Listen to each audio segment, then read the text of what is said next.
A website wireframe, also known as a page, schematic, or screen blueprint, is a visual guide that represents the skeletal framework of a website. Sa wireframe, um, create taglahi diri na frame, then set to 1,400, and then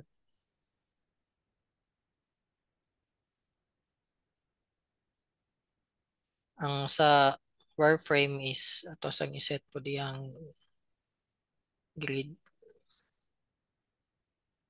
columns, then 2 columns, then 1,200.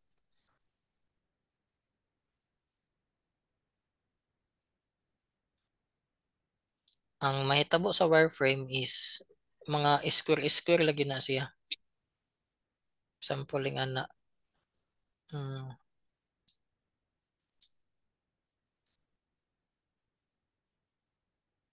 So this is a logo, and then kuha na po tag line, and then sa line dire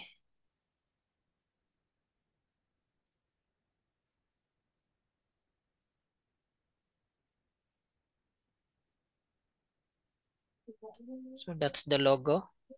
And then for the text diri as kilid, yan argi na siya 130, say 10.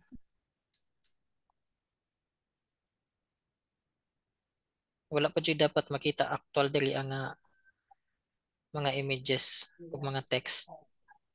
Then we will just duplicate this, hold alt, and then isbuk sa kilid, then hold alt again.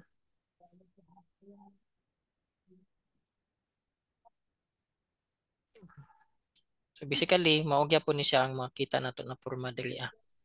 And then, yeah, kung anong pangalanan og header.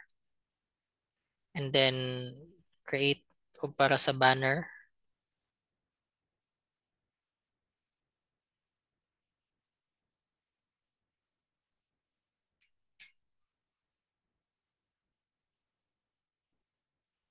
And then for the banner, di na ako sa butang X, pero na siya header diri. Header is 20.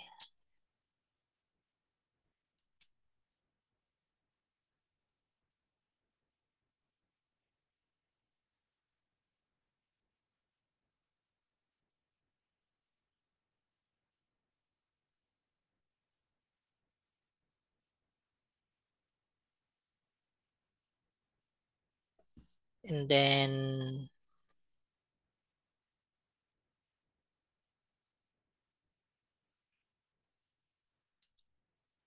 then,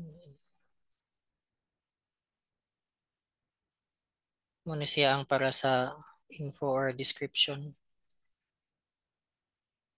And then, button.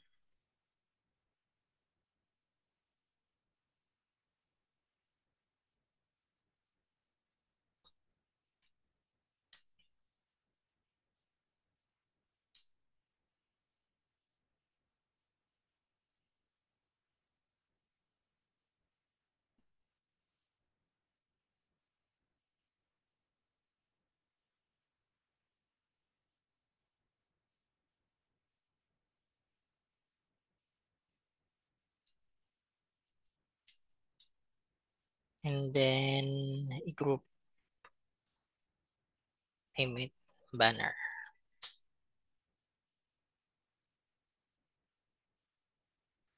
Create na putag sa kaning services. Sa services, kay maghimo ra gyapon ko og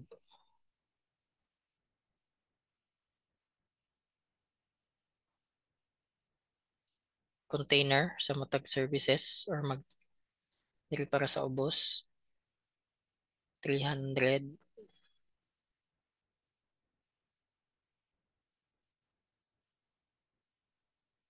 And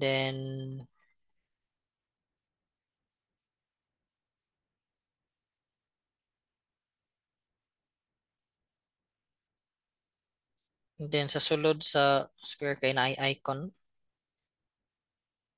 that's 80 by 80.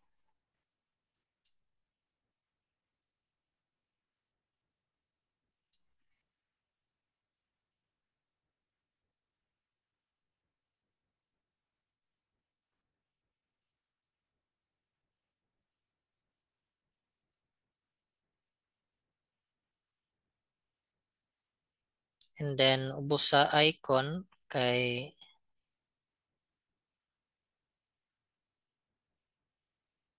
heading description niya button gyapon.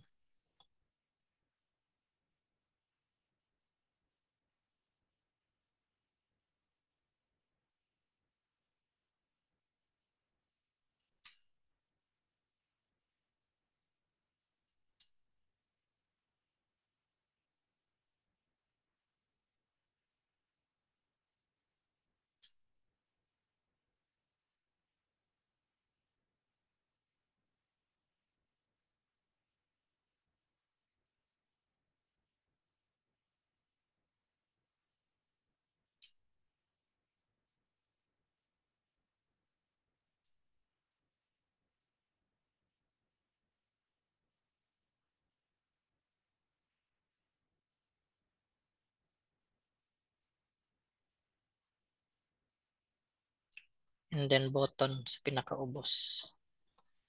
Mga 30.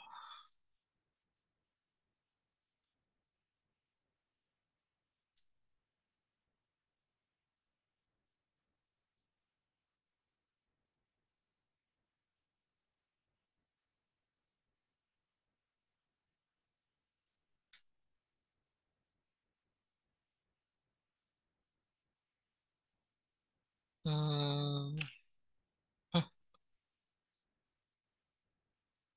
okay. So na ko yung service, isa ka services. Then ito na po ko sa wireframe. Ready lang na ko ni humanon hantod sa footer karon ako alang ipakita. Ang giunsa and then ang kani kuha na siyang i-group daan. Serve sa services ni siya. Services. Serve 1. Then ako lang siyang i-duplicate dayon. Then duplicate sa pikas.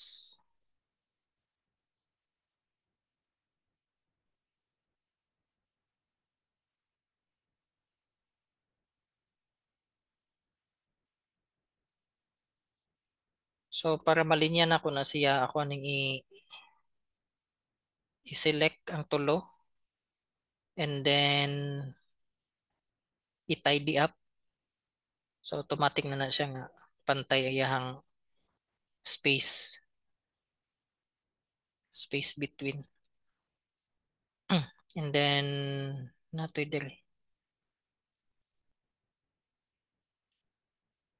na services heading and info description kanilang pwede ka ni kapihon.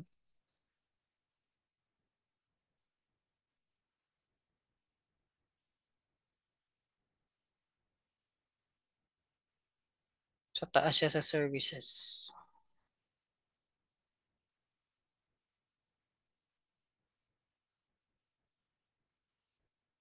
Mm,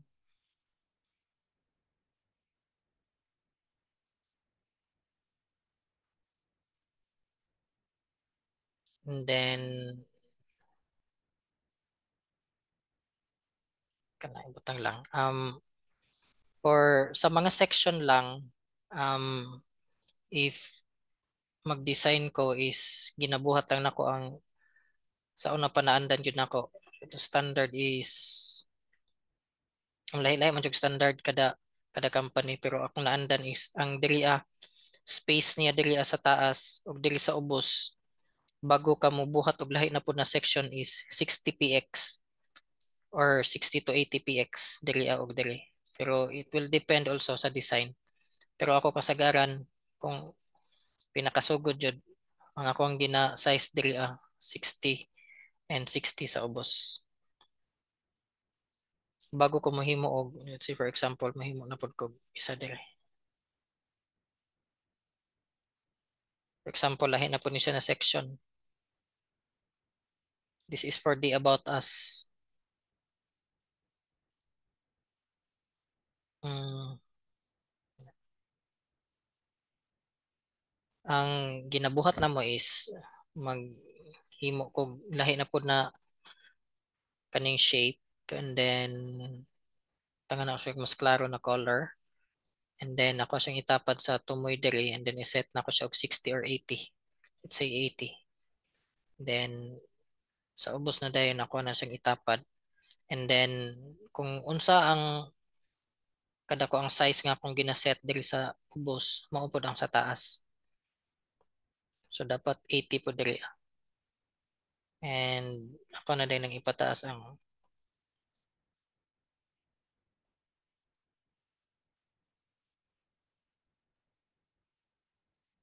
tapad ng dayon. So para sa check ko diri space. So kani nanan ko'y wireframe sa kani